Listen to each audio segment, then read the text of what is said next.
Welcome back to the channel. Today, we aren't just looking at wood, we're looking at ghosts. Specifically, the ghosts of trees that had the audacity to end up as firewood.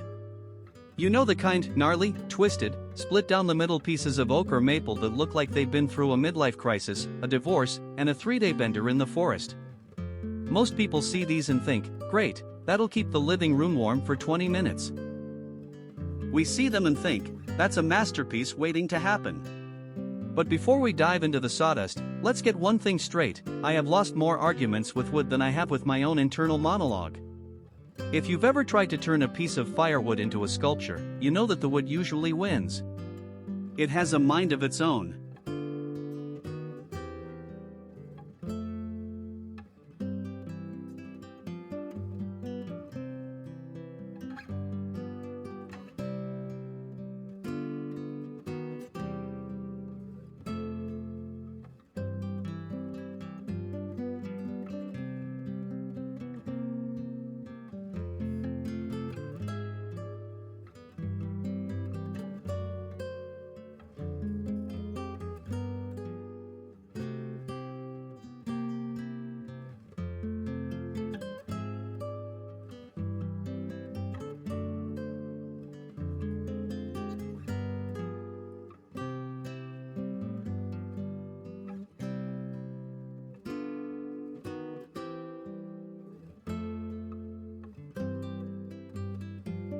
You want a smooth, elegant curve? The wood wants to develop a crack that looks like the San Andreas fault the second you touch it with a chisel. It's a battle of wills, and usually, the wood just waits for me to get tired before it decides to splinter in the most inconvenient direction possible. The philosophy of the pile. Why do we do this? Why take a perfectly functional piece of fuel and spend 40 hours polishing it until it looks like something you'd find in a high-end gallery in Soho, priced at a number that makes your bank account weep?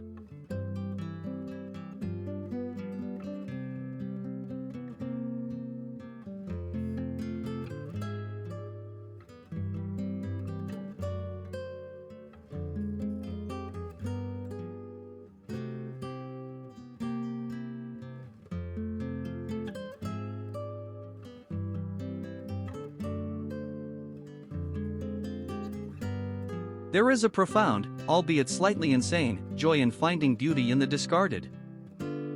It's like picking up a piece of trash and convincing everyone it's treasure.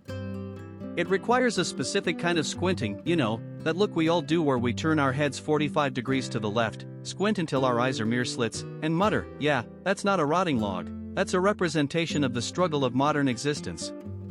If you squint hard enough, everything is art. If you squint long enough, you'll also eventually walk into a wall, which is probably the most honest feedback you'll ever get from a piece of art.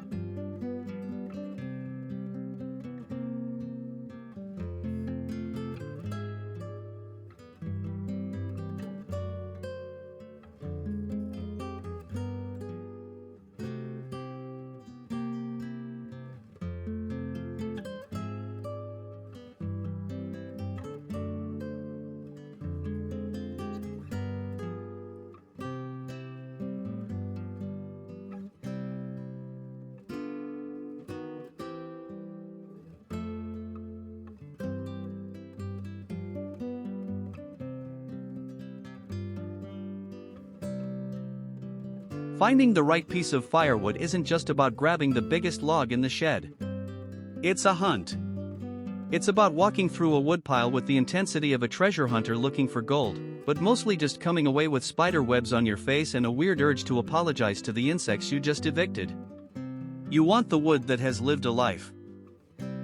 You want the stuff with the knots, the burls, the weird discolored patches that suggest the tree survived a lightning strike or, at the very least, a very aggressive squirrel. A piece of wood that is perfectly straight is boring. It's the vanilla ice cream of the woodworking world.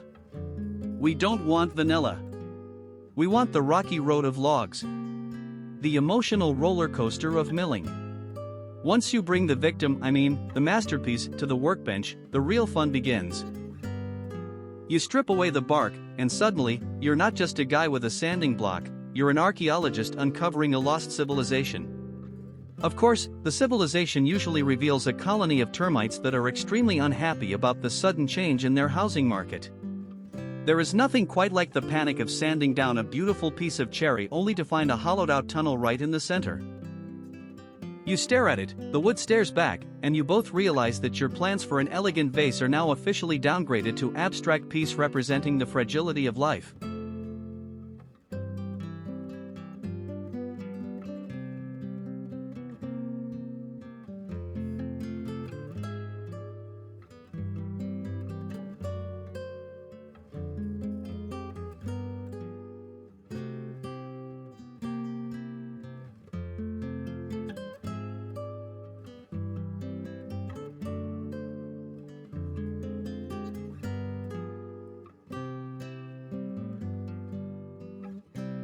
Finally, the moment of truth, the finish.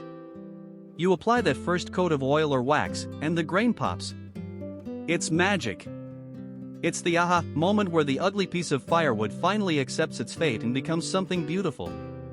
Except, sometimes it doesn't. Sometimes you put on the finish and it turns a color that can only be described as questionable neon tangerine. You look at it, you look at the floor, and you decide that it wasn't a mistake, it's a bold aesthetic choice.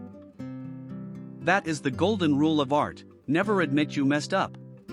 Just look at the piece, tilt your head, and say, the finish really captures the chaotic energy of the piece, don't you think? The wisdom in the wood.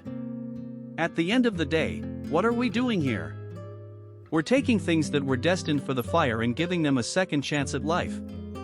We're finding the grain, the character, and the history hidden inside something that was meant to be burnt. Is it practical? Not really. Could you just buy a finished bowl at a store for $10? Absolutely. But would that bowl have the story of the time you nearly lost a finger, the 3 weeks of lung-filling dust, and the existential crisis you had while waiting for the varnish to dry? No. Art is about the struggle. It's about taking the broken, the discarded, and the ugly, and forcing it to be something else. It's a reminder that even when things seem like they're just fuel for the fire, there's usually something solid, beautiful, and enduring hiding underneath. So, next time you see a piece of firewood, don't just throw it in the fireplace. Give it a look. Maybe it doesn't want to burn. Maybe it wants to be art. Or maybe it's just a log. Either way, keep creating, keep sanding, and for heaven's sake, wear your dust mask. Your lungs will thank you, even if your inner artist keeps yelling for just one more swipe of the sandpaper.